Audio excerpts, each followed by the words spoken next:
let us start off with some words of the Chafetz Chaim, the laws of Lashon Hara, the laws of being careful how we speak about other people.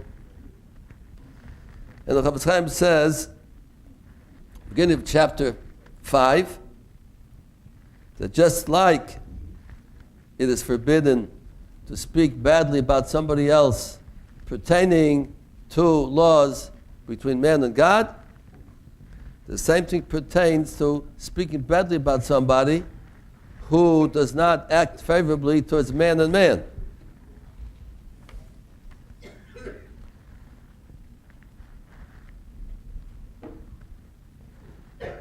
For instance, you saw Reuven, who was approached by Shimon, and Shimon asked Reuven, could you give me a loan? I need some money to borrow. Would you lend me some money?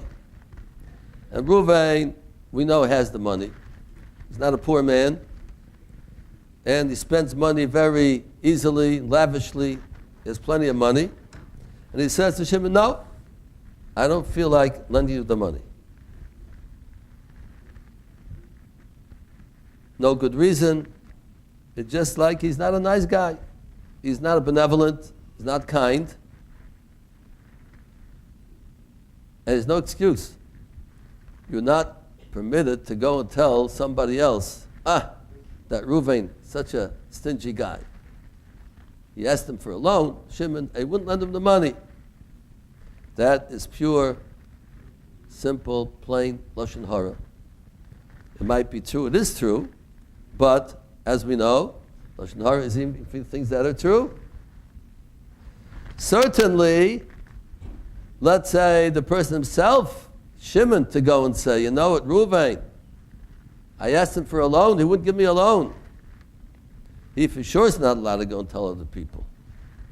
Because not only is he transgressing against the law of Lashon Hara, saying he wouldn't lend me the money, but he's also transgressing another law. Lo sitar. You're not allowed to keep bad feelings to somebody who did something bad to you.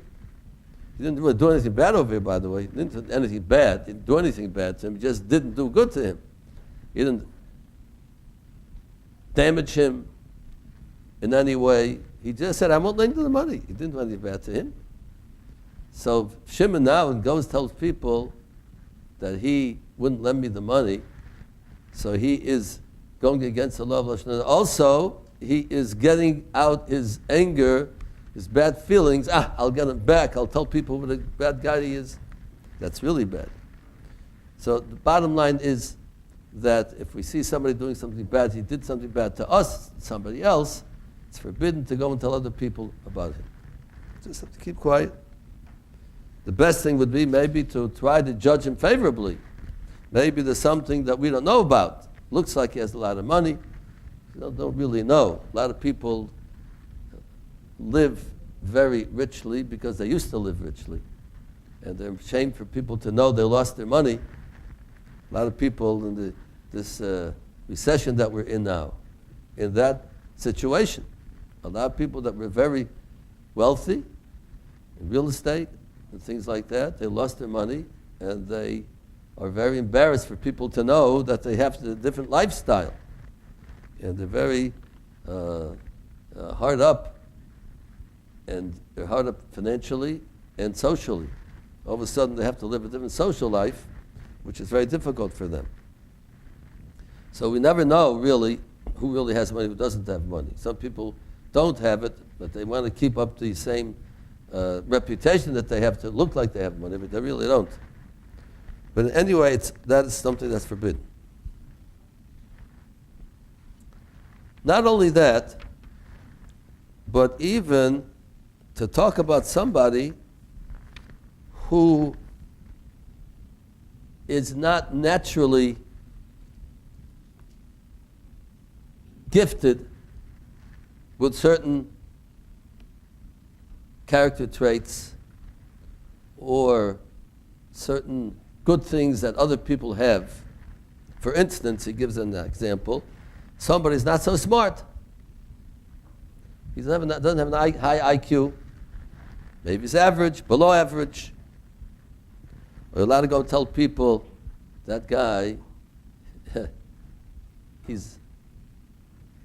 people like to say they're retarded. That's one of the expressions today. He's retarded. People talk about things like that. When we want to put down somebody. But to say to somebody, he's not smart. Now, what is Lashon Hara? The Rambam gives us a general rule, what's considered Lashon Hara. And I'll quote that to you. The words of the Rambam, Dover hagorim im yizvada zel anoshim. A thing that if it's known to people, it might damage the person that's spoken about physically. It can come to damage physically or monetarily. It might come to damage by people finding out certain information, or to make him upset, or to make him frightened. Any words that are said about somebody else to somebody, and any of these four things might exist, by telling somebody about the other person. Reuven tells Shimon about Levi. And by telling Reuven to Shimon, Levi either will be damaged physically, might be damaged monetarily, or he might be upset about what was said about him, he'll feel bad about it, or he might be frightened by it, by certain people knowing certain information. That is all in the general rule of Lashon Hara. So, a way to measure, is this Lashon Hara or not? Let's think to ourselves, how would we feel if somebody said that same thing about us to somebody? How would we feel? He isn't so smart. Somebody said about him, yeah, he's not so smart. What do you mean, not so smart? You feel bad. Whether it's true or not true, we don't want people to think we're not smart. So if you don't feel yourself, you'd like to have it said about you, don't say it about somebody else. Because if he finds out about it, he'll be very upset. It's nobody's business how smart he is. Besides the fact that this could cause him damage in different ways. If he wants to get a job and the employer adds information, finds he's not smart, he doesn't want to bother with him. He wants to get married to somebody else, tell him he's not smart, they don't want to marry him. All kinds of things that come out from this, but they all boil down to the same thing. It's speaking badly about somebody else, even though it's not a thing that he did wrong. That's the theme of this, what we're saying now. Lashon Hara is not only a thing that somebody did something wrong, right? We said in the beginning, he didn't lend somebody some money, he did something wrong. So don't tell people about it. But he's not smart, it's not his fault. He's born that way. God made him not smart. Still, it's a thing the person doesn't want other people to know how smart he is. If you're not smart, so that's called Asan Lashon Hara also. Okay, let's leave it for tonight.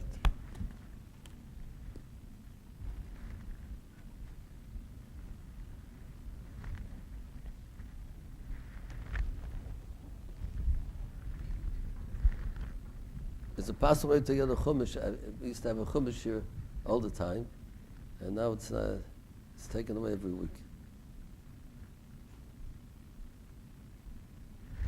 It's gracious.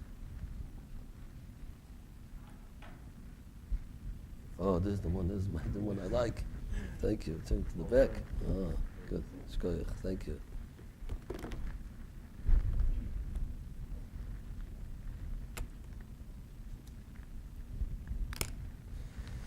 So we are right in the middle of the episode of Yaakov Avinu wanting to leave Lavan, wanting to leave the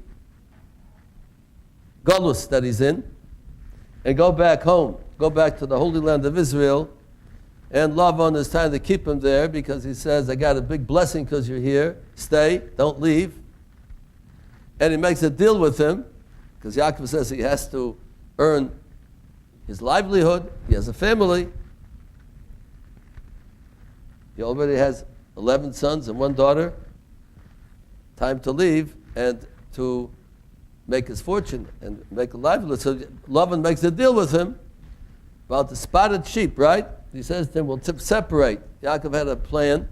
We'll take away all the spotted sheep, the white ones who have black spots, black ones who have white spots, separate them, and all the sheep now are totally black, totally white. From now on, any sheep that's born with any spots will be mine, and any ones that otherwise will be yours.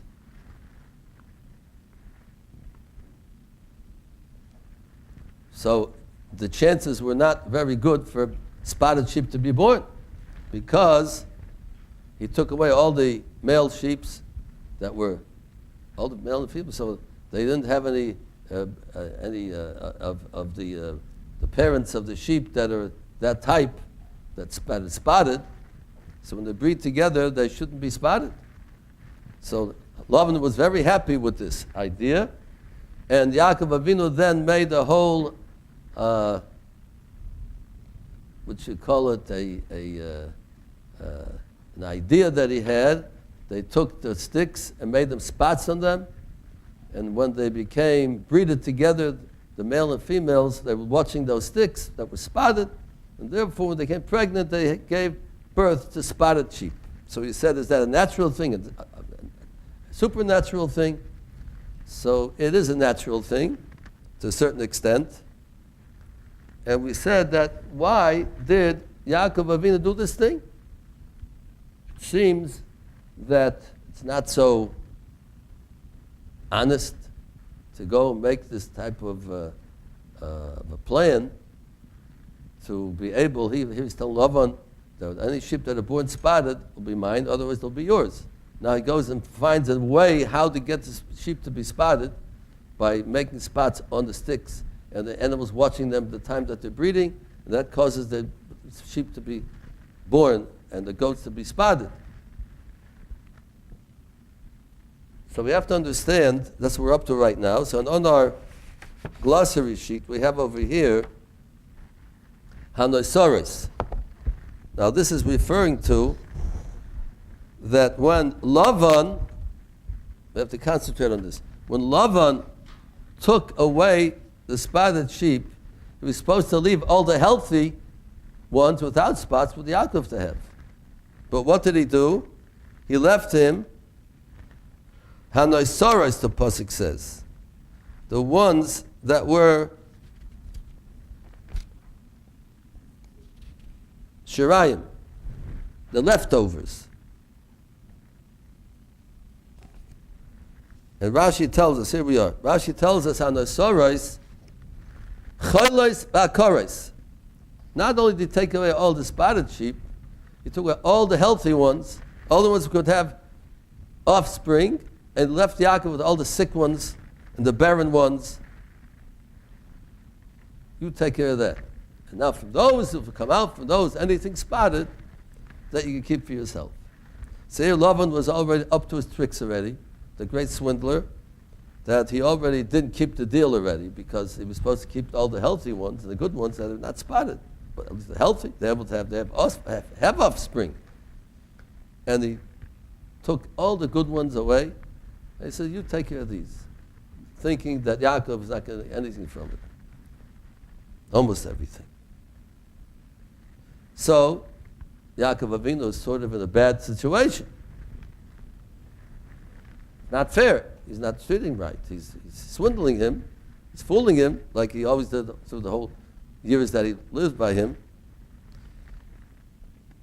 And not only that, we'll see later on, as time was going on and Yaakov was getting the sheep that Lavan didn't want him to have, he changed the deal 100 times because Lavan was going crazy. He thought they'll have nothing. But as we see soon, we said last week that if they multiplied, because God was on his side, Yaakov Avinu, these sick sheep and these barren ones who couldn't have children, all of a sudden started multiplying, and they had spotted sheep, and Lavan started saying, what's going on over here? So he changed the deal. No, not spotted ones, no, ones who had spots on their feet. And then they had spots on their feet. So now change the deal again. Every time they came to season of breeding of the sheep being born, it came out the way Yaakov wanted it. That's the way Lavan wanted it. He kept changing the deal again and again. So he was very dishonest. So, How are you supposed to react in a case like that? If somebody's being dishonest with you, can you be dishonest with them? Or do you say, no, I have to be honest. I have to do the right thing. God will be on my side. And he must be dishonest, so God will take care of him. Or do we say that if he's being dishonest, then you have a right to be dishonest with him also? Why should he be able to take advantage? So I wanted to tell you about a Gemara. We have in the Talmud of Brachas on Daf Hey, a very interesting story. We have over here number 2. Hechles Maskurti Aseres Moinim. He changed the deal 100 times. And therefore, we'll say, well, Yaakov had the right to start fooling up with him and doing something that's not so 100% kosher. Can he do that? So number 3, Rav Huna, the great Rabbi Huna, those students of the Talmud know what a great person he's mentioned many times in the Gemara. And the story is like this. Huna was a rich man and dealt with in the wine business. All of a sudden, he had a great loss. 400 barrels of wine turned sour. That's a great loss for him. Even though he was a great rich person, but that was something out of the ordinary. So as Jewish people, we know that nothing happens by itself. Such a great man having such great loss. So the great rabbis of the time came to him. And they said to him, La'ayin mar b'milei. These are Aramaic words. The Talmud's written in Aramaic mainly, and they have number 4. Number 3 is Rav Huna, 400 dane dechamra tekifulei, 400 barrels of wine turned sour. And they came to the number of the ayin mar b'milei. They said, our great rabbi, you have to search your actions. If you suffered such a loss, that means there must be a punishment from God. There must be something that you're doing wrong. So you have to look into your actions to search them. Maybe you can find something that was wrong. So he said to them, Rav Huna said to the rabbis who came to him, are you suspecting that I'm doing something wrong? What am I doing wrong? So he said back to him, as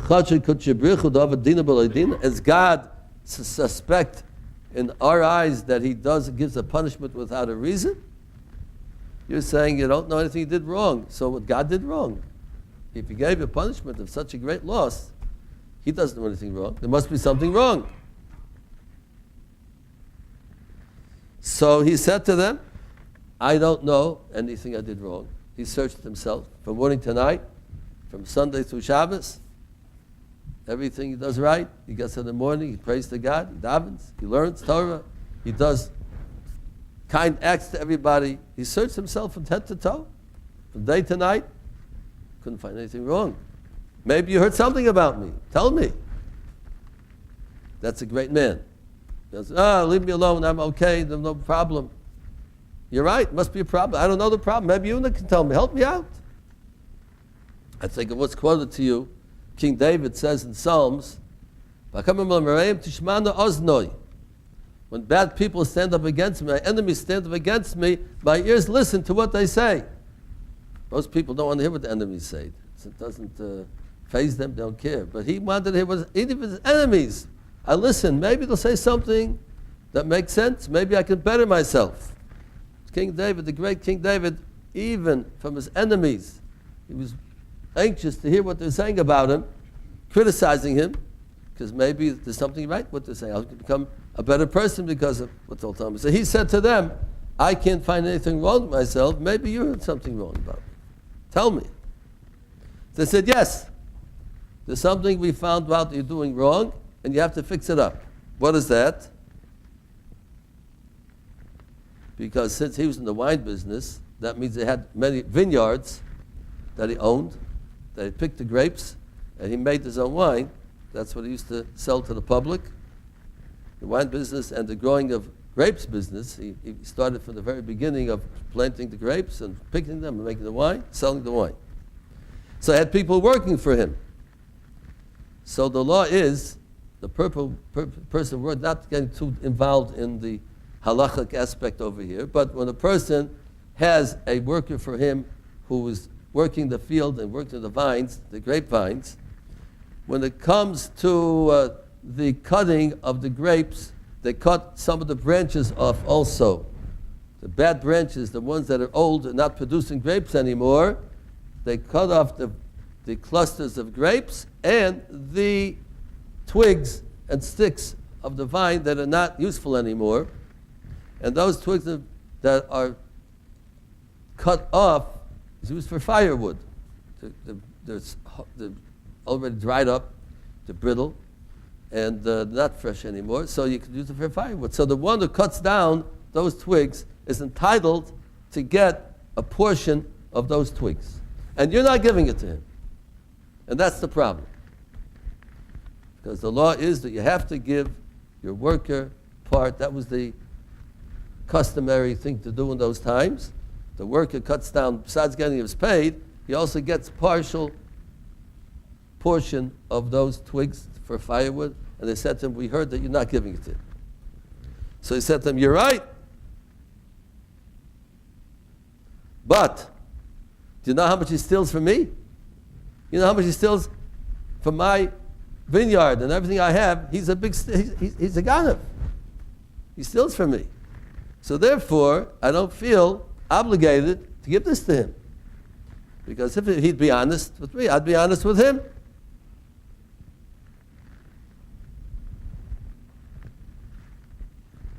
So therefore, I don't think I'm doing anything wrong.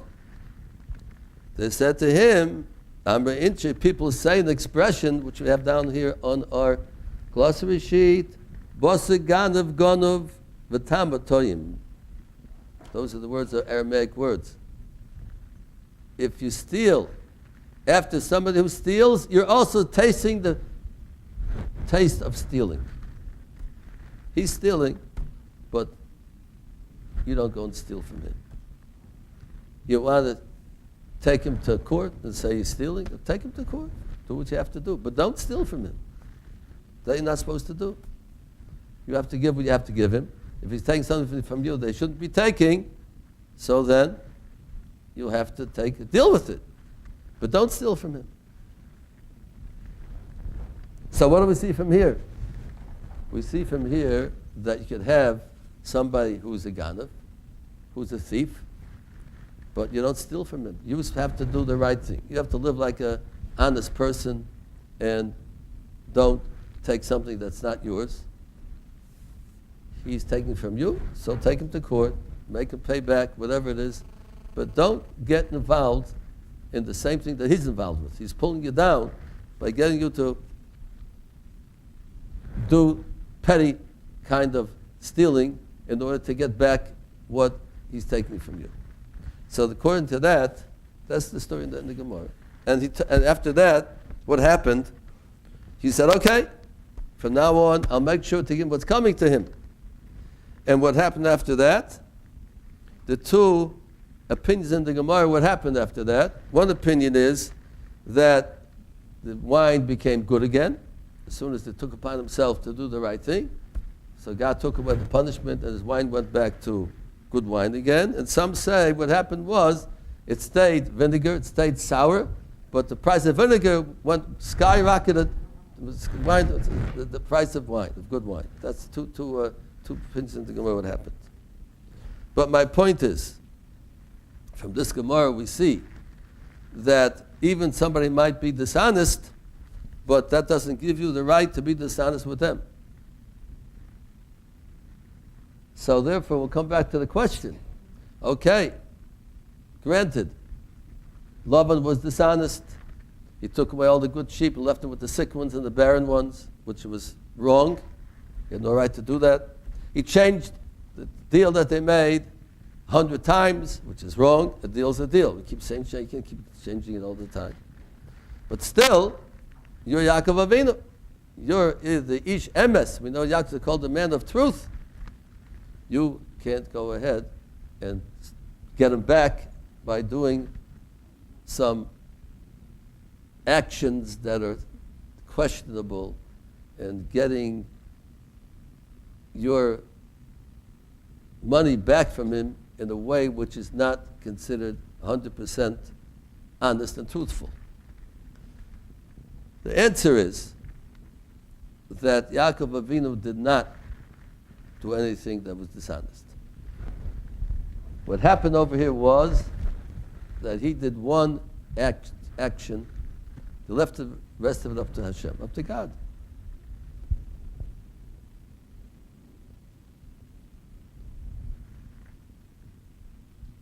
The action of the sticks with the spots, even though we said that there is some truth to it in a natural way, that animals that become pregnant at the time they're watching something, we said the whole story last week about the baby that was born, that the time of intimacy, person's thoughts have a lot to do with the baby that's born, and therefore the thoughts that they had, the animals of spotted, could have something to do with it. But that certainly is not a thing that happens all the time. It happens once in a rare moment that they have those thoughts, and it can have an effect on the offspring. But it's not a thing that can be wholesale. It happens all the time. It's a thing that's very rare for it to happen. It could happen and have an effect. The burst of the offspring that were spotted was totally a miracle. It was not Yaakov Avinu's doing. All that he did was, he said to God, look, he said to God, I'm not going to go, he could have stolen stuff from Lavan too. He was in charge of the sheep. He could have stolen from him too. I'm not stealing anything. I'm 100% honest. God, it's up to you. I'm just doing one little action to show that I'm doing something. I'm not sitting back and not saying, put it in your hands of God, you take care of the whole thing. I'm doing one small action, putting those spotted sticks there.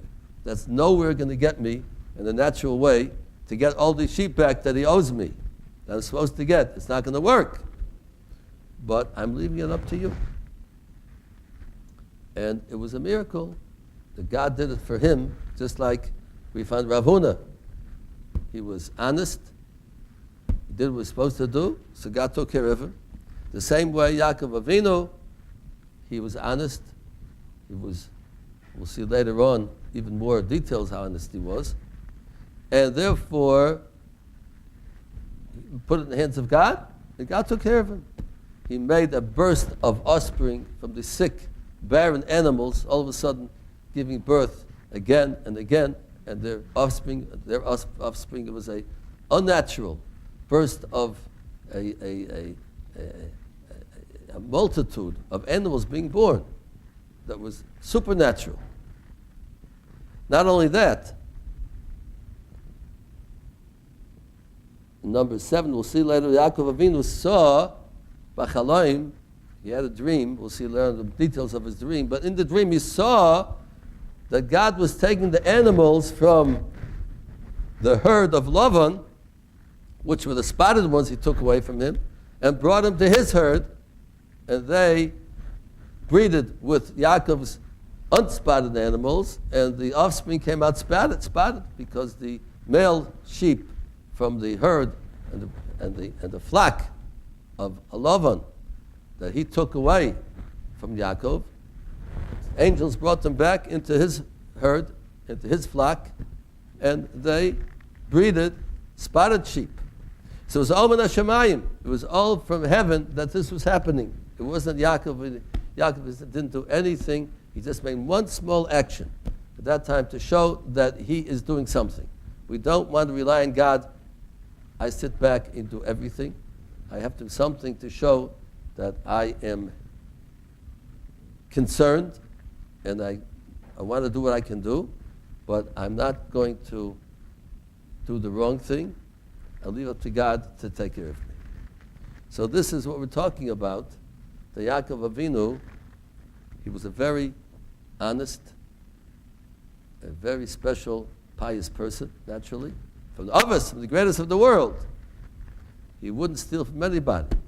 He didn't do this action as a way, as an idea through which he'll be able to get Lavan back. It was not a way at all. It was only let's say, maybe 1 out of 1,000 sheep watching the spotted sticks in front of them, that they should give offspring that is spotted, maybe 1 out of 1,000, right? Or 1 out of 800, whatever it is. And here it was such a great mass offspring of the animals, of the offspring that were born spotted. That was a miracle from Hashem. It was nothing that he was doing. So we cannot put him in the category of Avuna of the story, that he was taking something away from him. He was taking nothing away from him. He kept his piety, he kept his honesty without any blemish. That he was very honest and kept his honesty.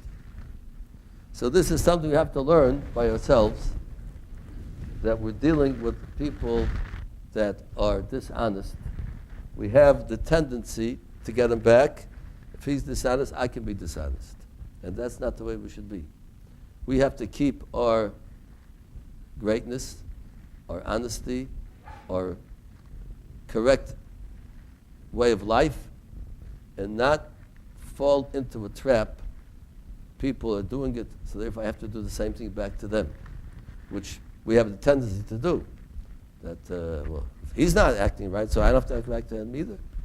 If somebody is not friendly to me, so I don't have to be friendly to him. Whatever, we have a tendency to act back to the person the way they act to us in all ways, whether it's honesty, whether it's friendliness, whether it's to do kind actions to one another. He doesn't lend me, I won't lend him. He doesn't invite me, I won't invite him. We have a tendency to get back at people the way they act to us, which is, of course, against the Jewish law. That's called taking the revenge. Or sikkim. You're not allowed to take revenge. If someone does something wrong to you, you're not allowed to, well, he didn't lend me money yesterday. We said, he comes to after a loan, I won't lend him back either. That's not a comma. That's taking revenge. You have to forget about it.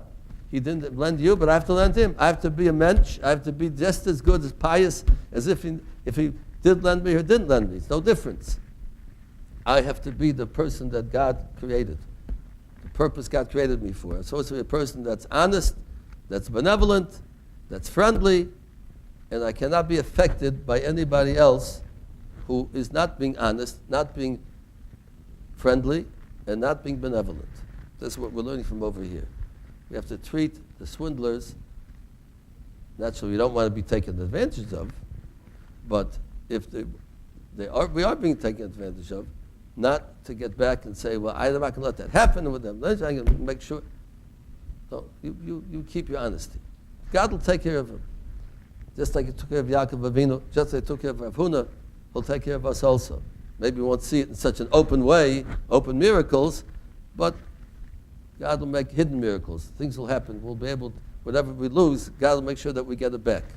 But not, we shouldn't fall into the trap of becoming that which our people are acting towards us. Become the same thing. That's a very big test for a person, a big challenge for a person not to fall into a trap like that. But as we go on, after this happened, we have number 8. The children of Lavan saw what's going on over here, and they said,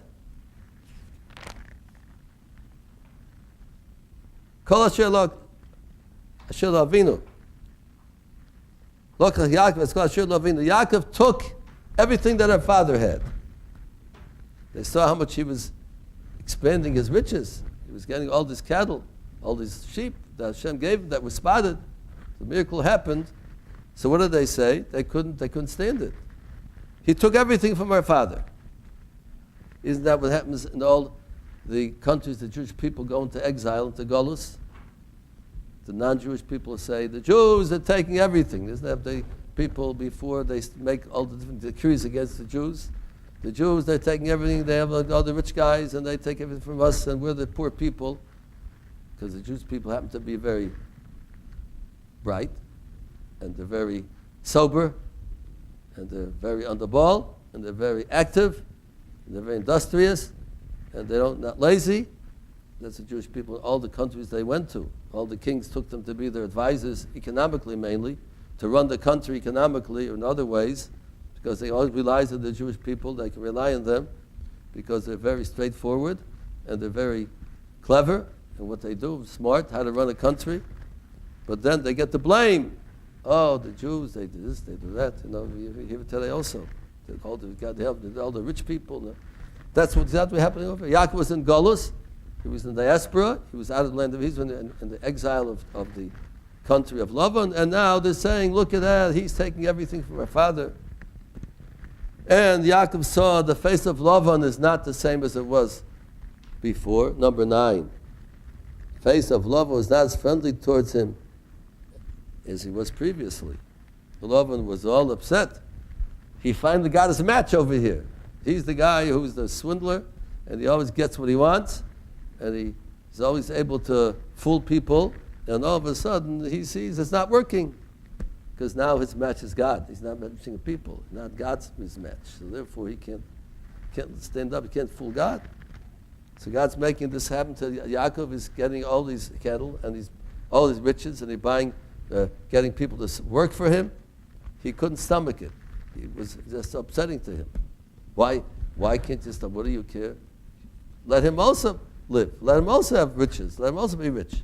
Some people just can't take that. They have to be, they're the ones in charge. They're the boss. They're the ones you have to come on to me. It's only Yaakov Avinu was coming on to him. He's working for him. And he was the person that had to come on to Lavan the whole time for what he needed. And now all of a sudden he's become independent. He's breaking away from him.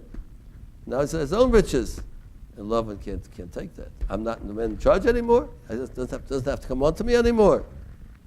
His children of Lavan were upset, and Lavan was upset. And at this point, Yaakov said, things are not good here anymore. He's there now for 20 years. The first 14 years he served for the first wife, the 14 years, and now 6 years he's there for this deal that he made about the sheep. 20 years, and all of a sudden, God comes to Yaakov Avinu, and Yaakov Avinu is a prophet. And God says to him, Shuv le'savosechel malatecha. Number 10, return to your land of your fathers, to land of your birth, after these 20 years, and I will be with you.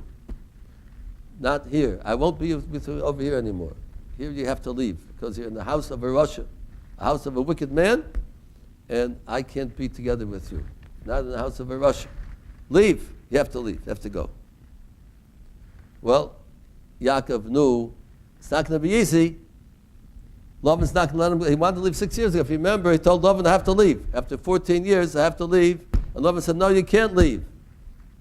The whole blessing that I got is because of you. You have to stay here. And now he wants to leave with all his family, with his big family, all his cattle, all his riches. Lavan's not going to allow it. He's not going to let him go. He's going to try to swindle out of him whatever he can. So there's a big move, but God said to leave. He can't. So how do you handle this? How are you supposed to get out of here, out of Lavan's house, and not have a war with him? Lavan was capable of killing. We know we in the Seder, we say, Aram Yovid Avi, we say the Haggadah, the Seder every Pesach night, Aram Yovid Avi, Lavan wanted to kill. He could kill also. He was a determined person to have his way and to get what he wants. Dangerous man. And now Yaakov has the big challenge now. God's telling him to leave. He has to take all his family. And how does he handle that? And this is what we're up to tonight. And maybe somebody has any questions you'd like to ask or comments to make. We're very welcome.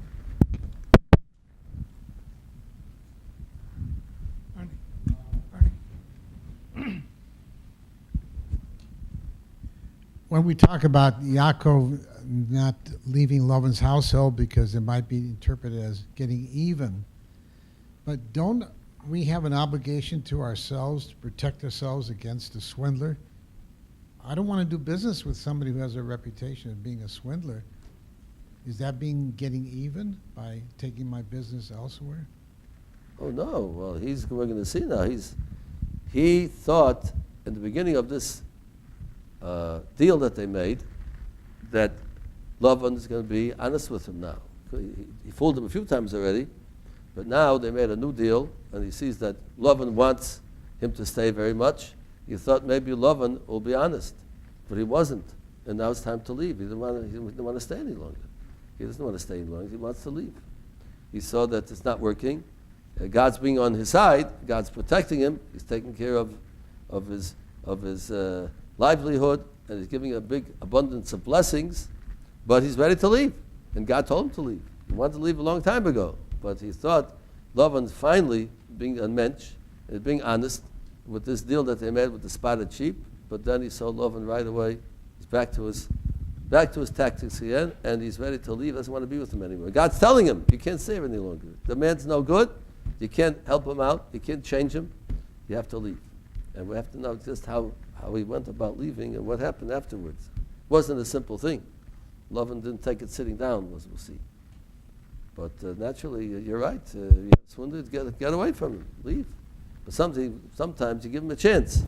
You say, maybe, okay. You come back and he says, well, listen, what I did till now, let's forget about. A new slate. We'll start again. And now I'll be honest. So he thought maybe, see, an honest person listens to that because Yaakov is so honest and so pious. So if somebody comes to talk to him like that, says, okay, probably now he did tshuva, maybe he repented, maybe he'll be a good guy from now on. So he gives him another chance. But he blew it. It didn't work. It didn't work.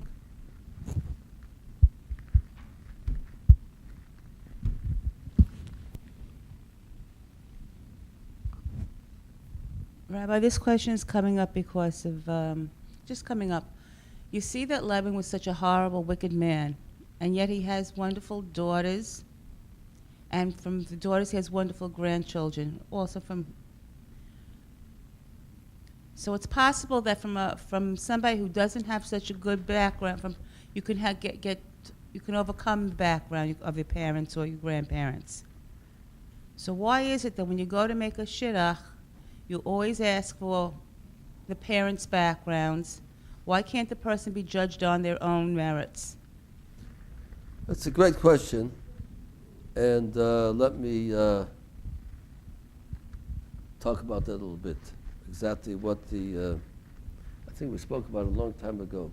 It goes back to the time of Avram Avinu when Abraham sent Eliezer to get a wife for Yitzchak. And he was before out to the same place Yaakov was now. At that time was Besuel, and the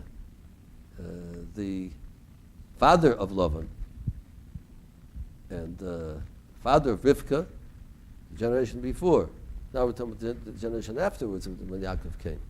But at that time, Avram did not want a daughter from the people of Canaan, the land of Canaan, for his son, for Yitzchak, his great son, the one outstanding, one of the greatest people of who ever lived, Yitzchak. He had to get the right kind of mate for himself, the right kind of wife. So he didn't want to take from the daughters of Canaan, but he told him to go to the land of Haran, where Lavan was, Besuel was, his father of Lavan. So why is that? The question is, at that time, the question already went, well, what's so great about going over there more than where he was? Where he was, the people there were Canaanim. Canaanim were the children of Cham. Noah had 3 children, Shem, Cham, and Yefes. Cham was the bad guy, if you remember, that's way back, we talked about him. And the Canaan came from Cham, and he didn't want to marry the daughters of Cham, of Canaan. But the people they went to were idol worshippers. Where he sent Eliezer to bring a wife to Yitzchak, they were not great people. Lavan and Besuel and the people there were not tzaddikim, they're not righteous people. And we explained that time that there's a difference, 2 types of goodness and wickedness. The 2 types. One is B'seichel, one is intellectual wickedness, and one is midos, character traits. Avodah Zarah, serving idols, is not a character trait of a person. That is an intellect. He believes in Avodah Zarah, idols. He believes in the false powers of the world. That's an intellectual problem. Intellectual problems are not hereditary because a person, what he thinks about, he can change his mind. It's not part of him. It says so he has to be taught the right way, think the right way, but if he's guided the right way, he'll come out and have the right thoughts. If he's misguided, have the wrong thoughts. Character traits are hereditary.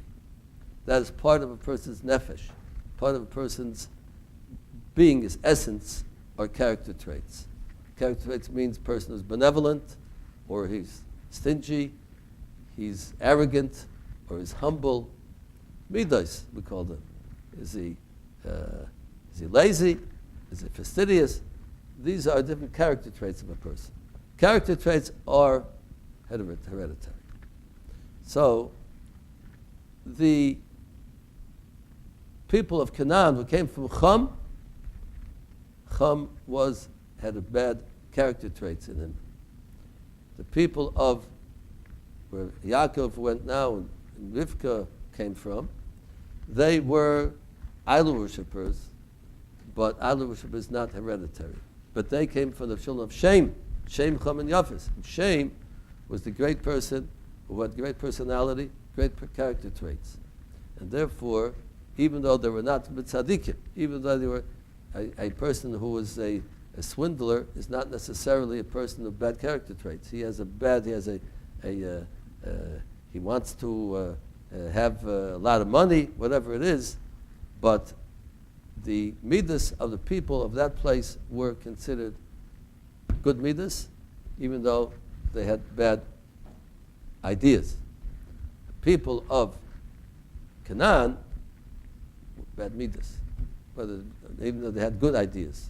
They had Avraham Avinu, Mamre, good people that were with him, but they didn't. Therefore, the character traits, when we check on the shidduch, we mainly look back at the midas of a person more than the intellectual ideas. We don't say how big of a Talmud Chacham. That's a nice thing, but if the father of the girl, the boy is a scholar, that's very nice.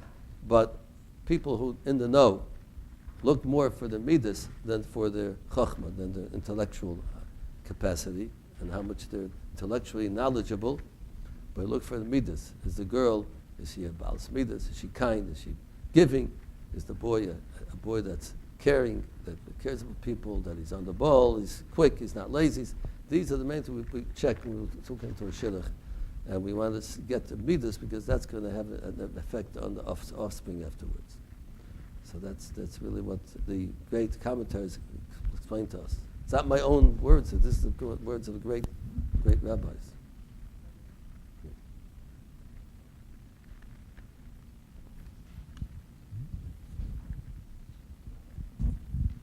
Rabbi, regarding the subject matter of today, so is there a different set of rules for dealing with goyim in terms of, just our perceptions and the way we react to, maybe swindlers or the potential for being swindled? If, or, do we look upon, obviously everybody has their freedom of choice, whether you're Jewish or not, but what is the Torah or, what do our rabbis say about that? The way we should act towards them? What's that your question? Yeah. So, for instance, in other words, if let's say you have a business deal with a non-Jew. Yes. Is there a different approach you take? Just the fact that they're not Jewish, or do you judge each? Well, person? in a way, we have to be even more careful because we don't want the non-Jews to think the Jews are not honest. We have to make sure that they look at us as we're supposed to be God's people, the chosen people. We want to make sure that they shouldn't feel differently. And a lot of people, we hear people saying, well, how could he? He's a pious man. He does all the laws of the Torah, and he's not honest. We find people that maybe have long beards and maybe whatever is, they're not honest. They're religious. So I tell them, they're religious in one way, not religious in a different way. They're religious. They might keep Shabbos, they might but not religious between man and man. That's also part of the Torah.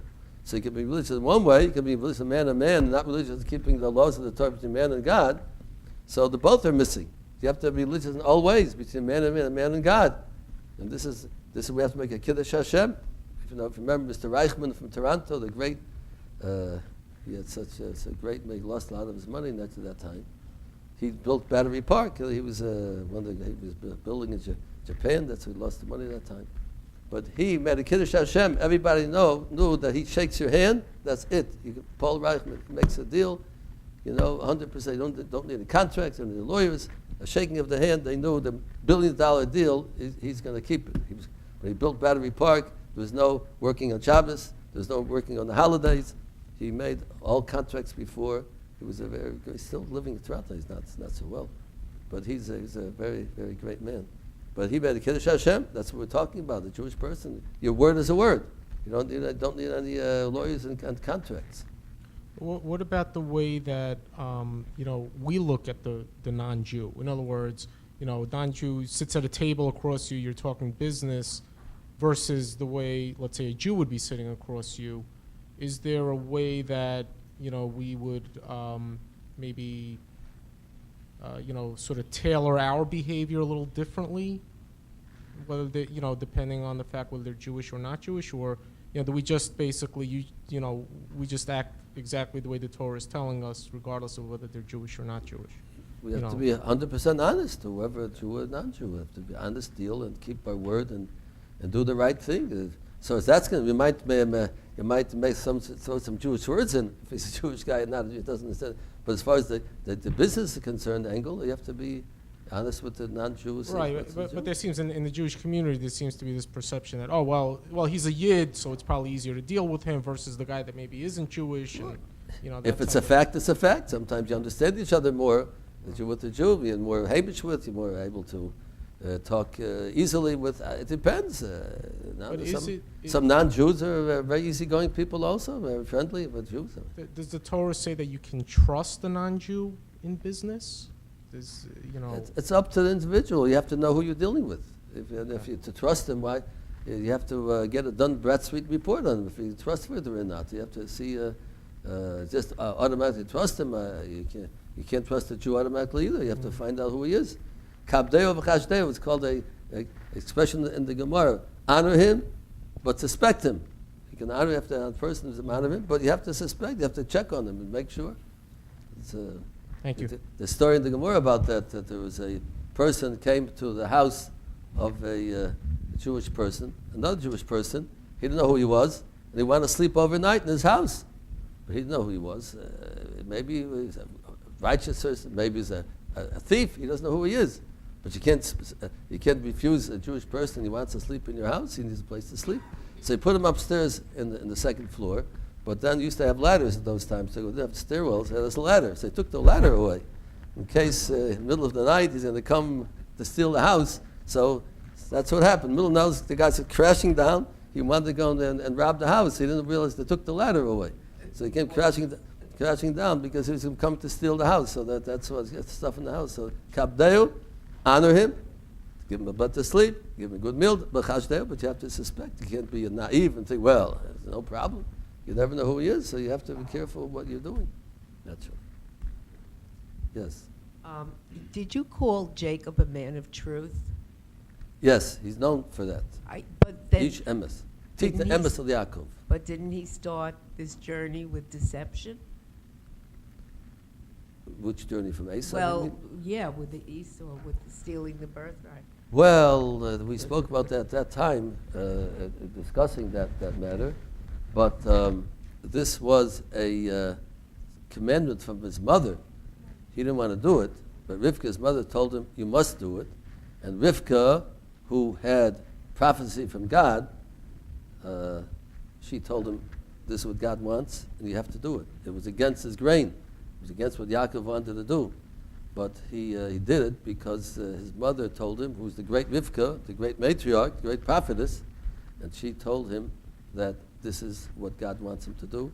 For the prophecy told her that he has to do it that way. We discussed at that time why it had to be this way, I can't go into a lengthy discussion now, but I think we still can look it up on our old. It's on the internet now or something. You can look and go back and see exactly what the whole reason why God made Yitzchak favor Esav instead of Yaakov, and why he had to come on to steal the blessings. I mean, it's a whole reason for it. But when he did it, it was not comfortable. He did not want to do it. It was something that he really wasn't. It was against his grain. As a matter of fact, we're told, which I'm going to discuss it when we come a little later now in this story over here, God puts people in a situation which is contrary to their being, essence, ideas, and they're tested through that. Avram Avinu was the great Baal Chesed, the benevolent. He'd do anything for anybody to get the shirt off his back. We know we studied about him so much. There's so much chesed, so much kindness. So it's a good person. How was he tested? Take your son and slaughter him. Against his whole grain of goodness, of kindness, that was his test. Yaakov Avinu, the Ish Emes, the man of truth, God put him into the house of Lavan for 20 years. Let's see how you're going to stand up to Lavan and see how truthful you're going to be. God takes a person who's one extreme and puts him in a situation of the other extreme and see how you're going to fare, how you're going to come out in that test, which we're going to discuss later on. Then the Torah talks about how he's able to cope with our. But imagine that. Yaakov, the Ish Emes, the man of truth, putting together in the same house as the man of Lavan Harami is called Lavan the tricker, the dishonest person. He has that name, Lavan Harami, the Ramite, the person who was dishonest, putting them all together. And for 20 years, it wasn't a simple thing for Yaakov Avinu.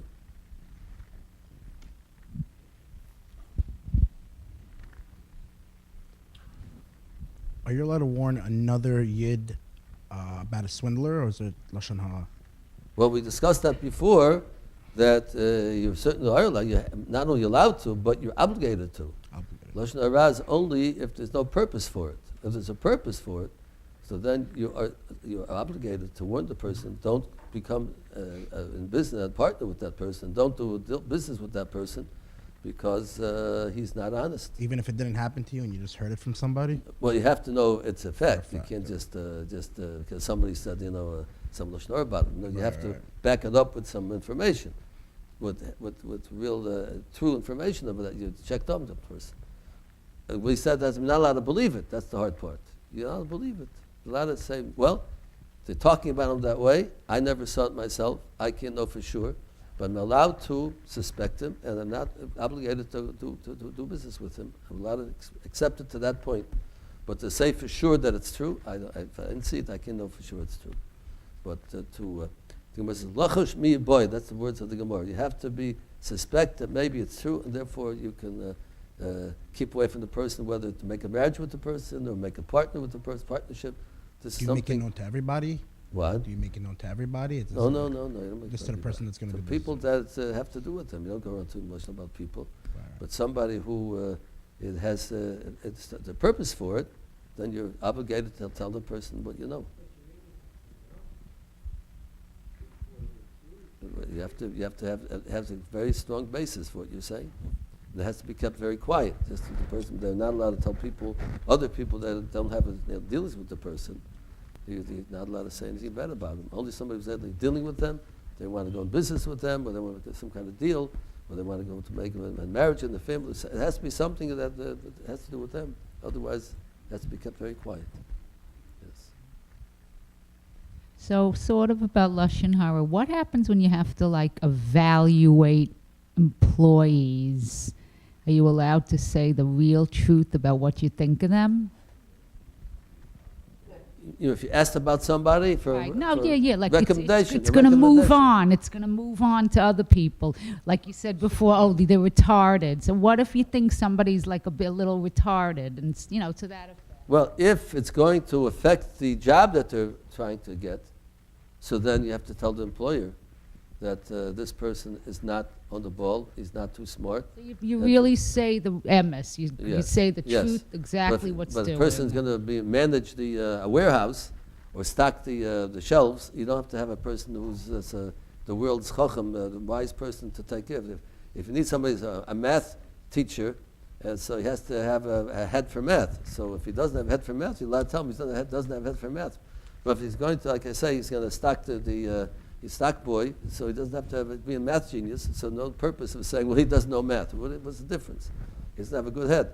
If it's something that's going to affect the person who's asking the question, then you tell them the truth. If it's not going to affect them, then you don't tell them anything.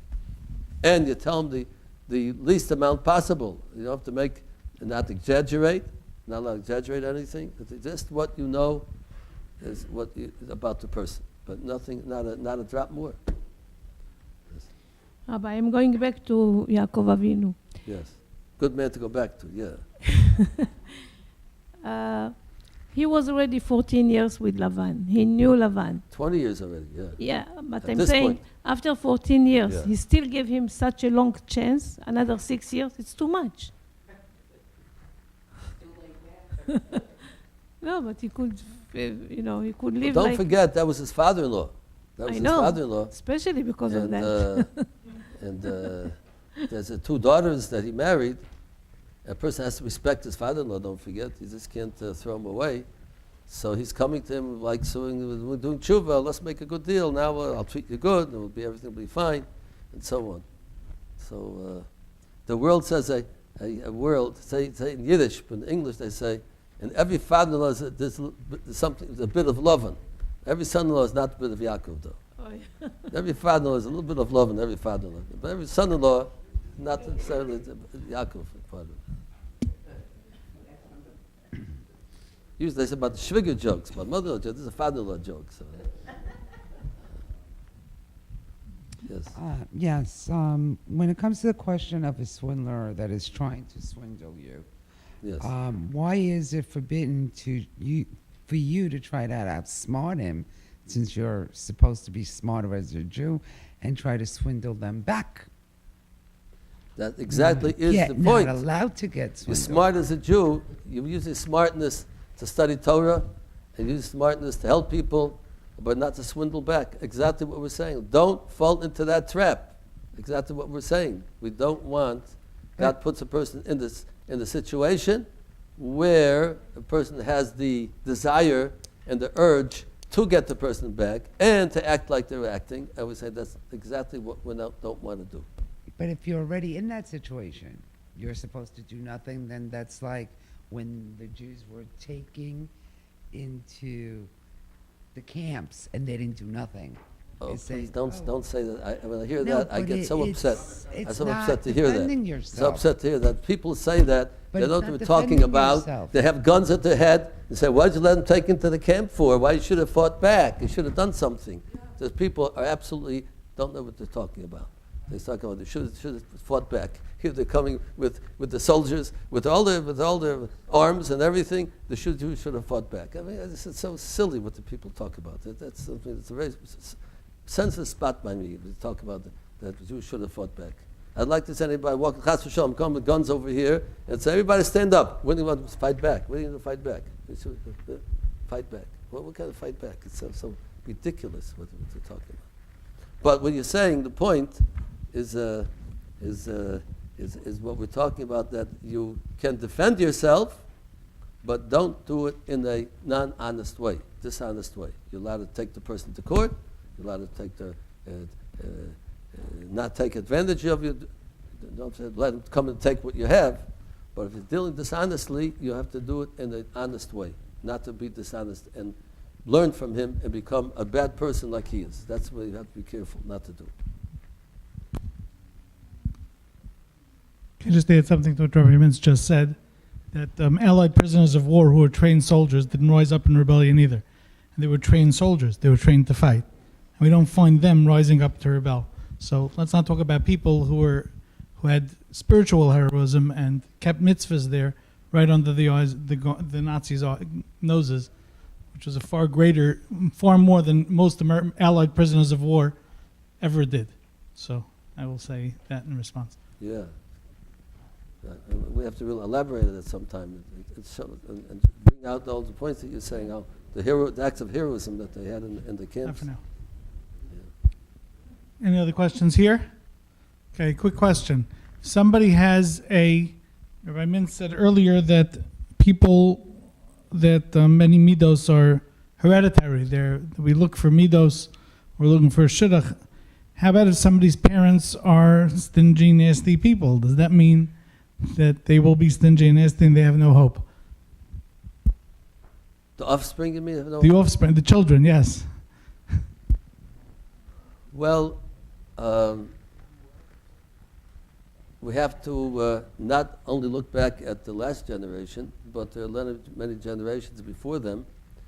And sometimes people have bad midos, bad character traits, not natural, but they were learned from other people, or circumstances can make a person that way. We find a lot of people who are very rich and they're very stingy with their money.